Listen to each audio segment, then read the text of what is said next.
With students heading back to class across the state, the Texas Department of Transportation is reminding drivers to take extra care in school zones and around school buses. Here with us now is Alicia Montanez and Jill Christie with TxDOT. Thank you, ladies, for being here today.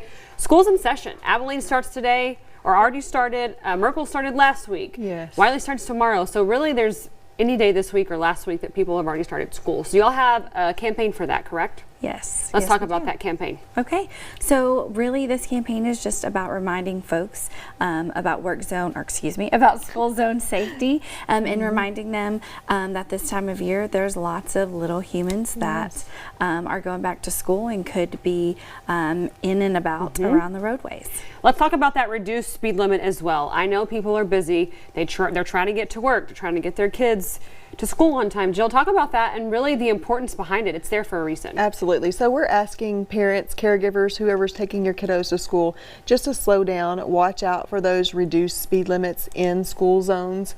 They will be lowered. And so we're just asking everyone to pay attention, put your cell phones down, slow down, make extra time to get your kids to school early so that you won't be in that chaotic situation. And we're looking at the video right now. There's a crosswalk. So just for people out there who don't know the law for that or just have a reminder, what's the law around the crosswalks when there's a crossing guard to get those kids across the street? So the best suggestion there is if your kids or if you are walking or biking with your children, to only cross at intersections or at marked crosswalks. That is the safest way to keep everyone safe, whether you're driving or walking. And I do know the schools probably have somebody that's there, either volunteering or hired to help those kiddos get across the street. And then we also talked about cell phones. I know you mentioned that. That's a law too. Absolutely. You can't have your cell phone in those school zones as well. No handheld devices are to be used in school zones, and that is Texas law. And going back a little bit to the crosswalks, if there is a guard, you are required to stop. Yeah.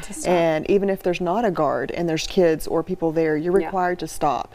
And so again, watch out for people at crosswalks, watch out for people unexpectedly crossing, maybe not at the crosswalk as well. And let's talk about buses. I've seen it so many times where people zoom around them, and it's the law too. If that bus is stopped and they have their stop sign out, you are required to stop. Yeah. And allow that bus to let their passengers off, and then once they pull their stop sign back in, then you can continue on your way as well. And like you said, these are laws. So I mean, just talk to that too about, you know, if APD is out there or if you're Merkel PD, they're not gonna give you any grace, right? They work really well with y'all to give out those tickets, don't they? They sure do. Yeah. And I have a feeling that they're gonna make a mark there, and they just want you to really, you know, just watch out for our kids and pay attention. Yeah. Those school buses, if the stop sign comes out, approaching cars need to stop too, because sometimes kids will cross the street in front of them, and so it only takes a second for something to happen. And like Alicia and I were talking about earlier, it would be a really bad day, you know, and you're gonna have to live with that. So we don't want to report on those stories, so hopefully people are watching and they will learn those traffic laws. Increase yes, they do. Yeah. All right, ladies, thank you for joining us today. Thank you for what you do.